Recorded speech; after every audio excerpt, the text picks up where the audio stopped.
Передні пневмостійки Jeep Grand Cherokee.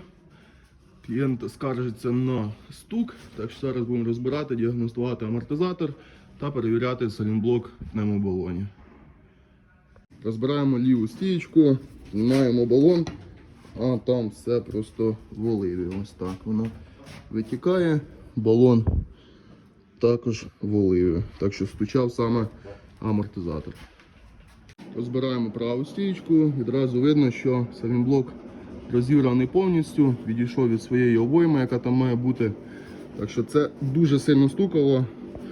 Та зараз ще глянемо, що з самим амортизатором. Амортизатор сухий, але весь забитий стружкою від саленблока.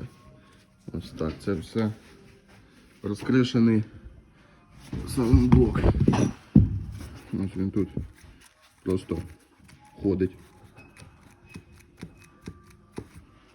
Ось така краса. У пневмобалонах ситуація наступна. Вся робоча зона ось таких тріщинах по всьому кругу. Що на одному балоні, що на другому. Ось так. Доброго дня. Ви часто кажете, що у вас стучить саме амортизатор, та не хочете перевіряти пневмобалон. А ось що в більшості в них стоїть.